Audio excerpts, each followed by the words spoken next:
¿Alguna vez has pensado que el mejor amigo del hombre podría convertirse en su peor pesadilla? Desde el adorable erizo africano que desató una infección mortal en su cuidadora, hasta el escalofriante caso del hombre que fue engullido por sus propios cerdos en cuestión de horas.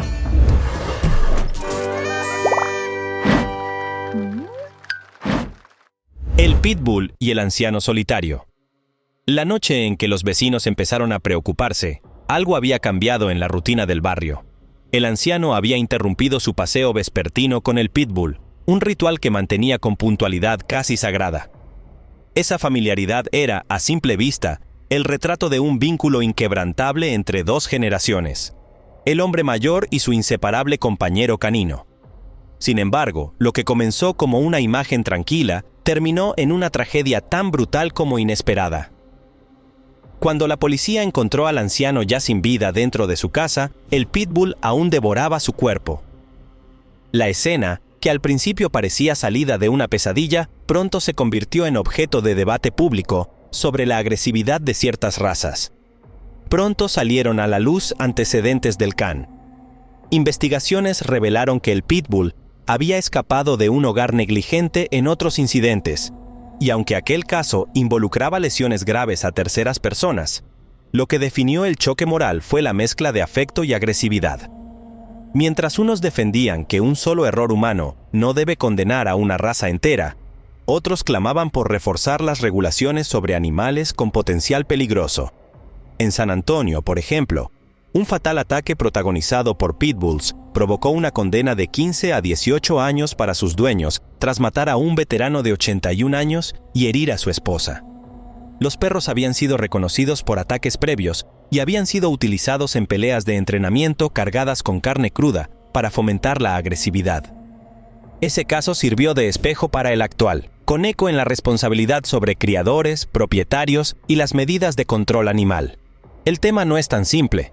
Muchos especialistas señalan que la agresividad extrema no es innata, sino el resultado de un cúmulo de factores: genética, maltrato, falta de estímulo, problemas de salud y condiciones de cría. En esta historia, el pitbull vivía en un hogar donde no se detectó que el anciano sufría una enfermedad crónica o movilidad reducida. Por tanto, no pudo reaccionar a posible cambio súbito de ánimo o dolor del animal. La ausencia de testigos directos hace difícil reconstruir la causa original del ataque. El erizo africano y la infección mortal, la rutina tranquila de una joven aficionada a los animales, parecía resguardarse en la ternura de su pequeño erizo africano, una criatura exótica y delicada que, por apelativos como mascota de bajo mantenimiento, solía despertar pocas sospechas. Aún así, aquella tarde, una mordedura casi inapercibida se convirtió en el umbral de una tragedia que nadie imaginaba. El erizo había reaccionado sin aviso, quizás asustado por un gesto brusco, y su pequeña boca punzó la piel de la dueña.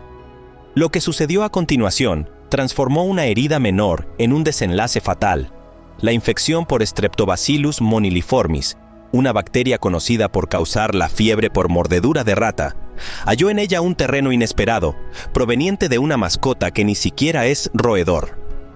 Desde el momento en que la mujer sintió ese pinchazo, pasó por alto la importancia de higienizar la herida, confiando en que no era más que algo superficial.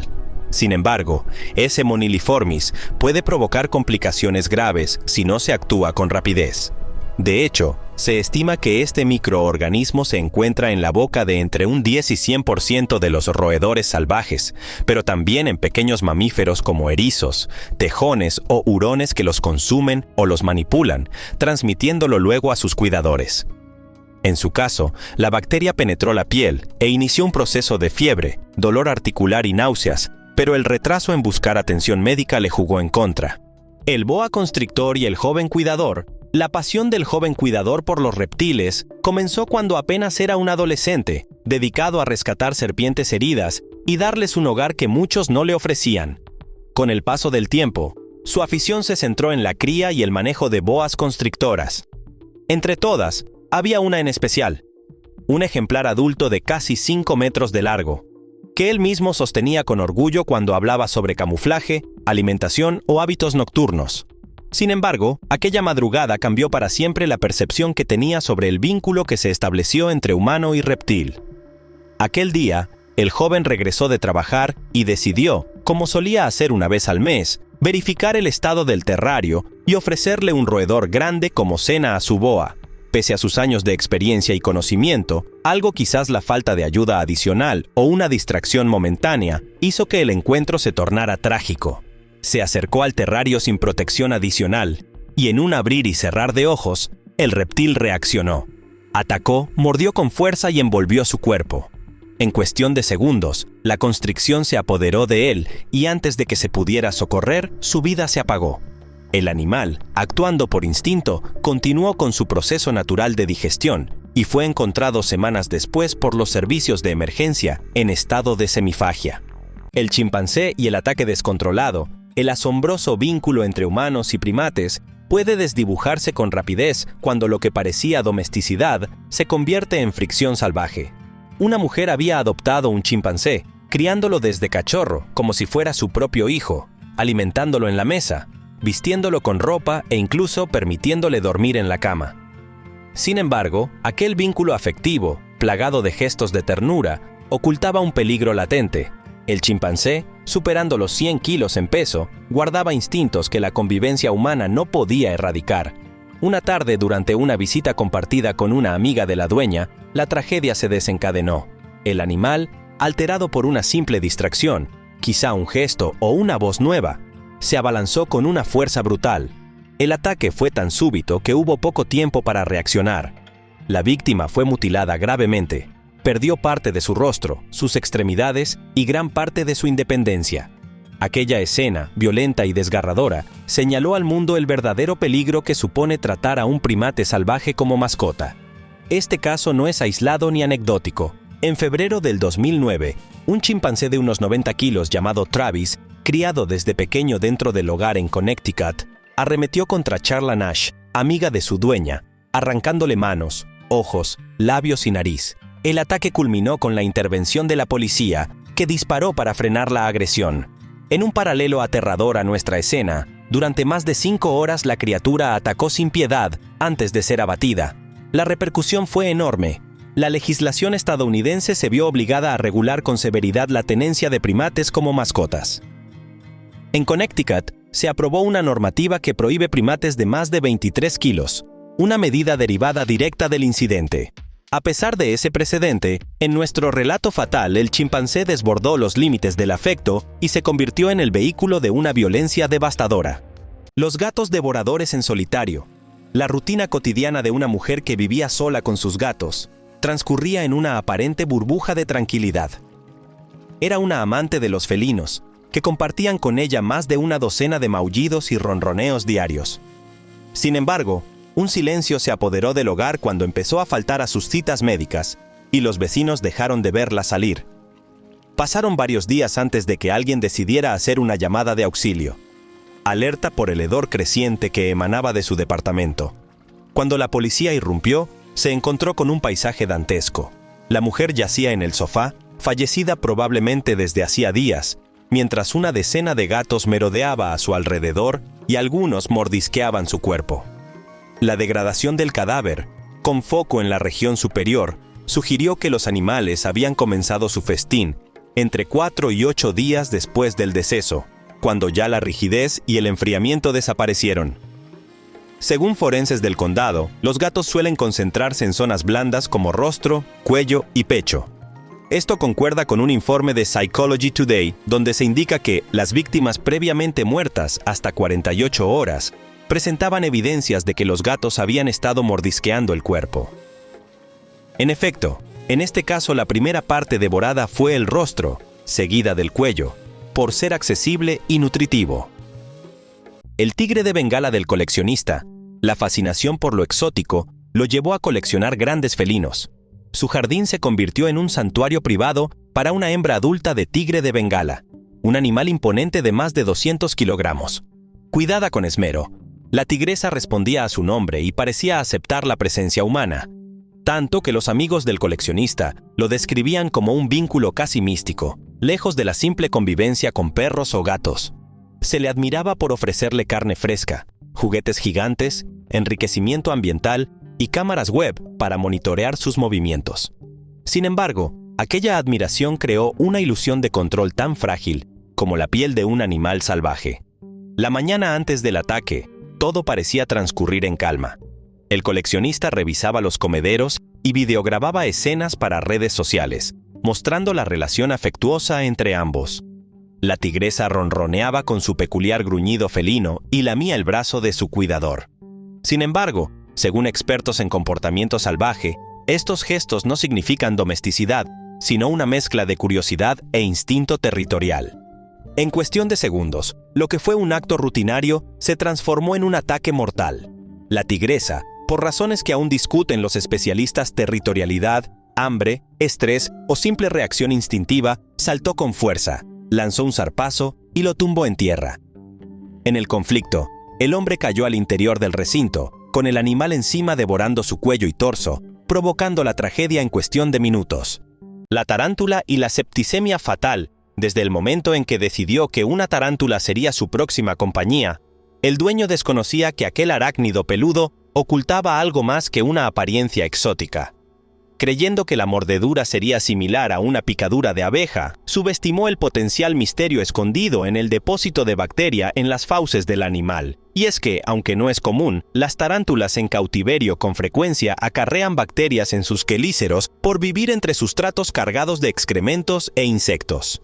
Una simple mordedura, que él consideró leve, desencadenó aquel tormento. Esa tarde, al limpiar el terrario, la tarántula se posó sobre su mano. Tal vez un brusco movimiento la irritó y sin aviso lo mordió, clavando 2 agujas finas que perforaron la piel. Sintió algo de dolor, un poco de sangrado, pero descartó preocupaciones. Solo unos días después, la zona presentó fiebre localizada, enrojecimiento, dolor intenso que subía por el brazo y una inflamación que le impedía moverlo correctamente. Aunque intentó tratarlo con antibióticos comunes, la herida no cedía. Ignoró el signo más grave, la posible infección, y persistió pensando que el mal pasaría por sí solo. Sin embargo, lo que creció fue una mancha intensa en la zona cercana al codo. Los médicos diagnosticaron una celulitis infecciosa con progreso hacia una septicemia. En laboratorio se identificó Staphylococcus aureus resistente, probablemente ingresado por la mordedura a través de la piel. Su estado se agravó y en cuestión de horas mostró signos de shock séptico, fiebre alta, taquicardia, presión arterial crítica. Fue ingresado en la unidad de cuidados intensivos, donde luchó entre cables, respiradores y antibióticos de respaldo. Pero el daño ya estaba comprometido. La septicemia afectó sus órganos, ocasionando disfunción multiorgánica. El cocodrilo mascota del granjero, la vida del granjero en el delta del Mekong, transcurría entre arrozales, agua y una afición inusual.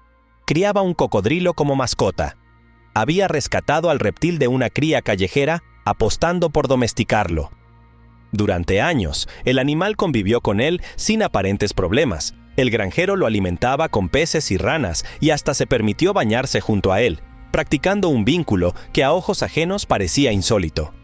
Sin embargo, aquella costumbre era conde un riesgo que la cercanía no lograba anular.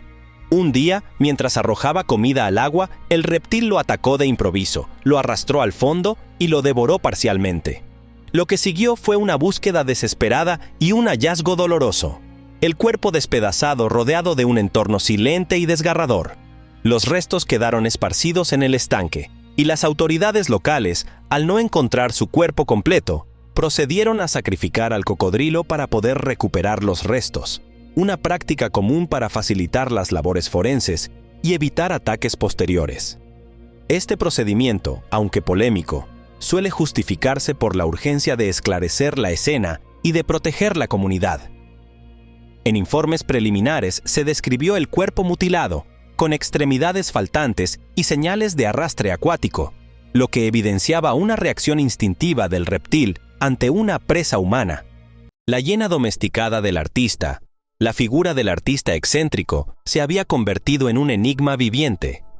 Amante de lo salvaje, lo llevó a su estudio en una zona rural, un espacio donde pinceles, esculturas y una extraña protagonista cohabitaban. Una hiena.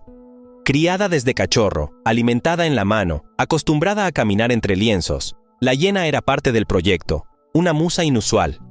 Las sesiones duraban horas.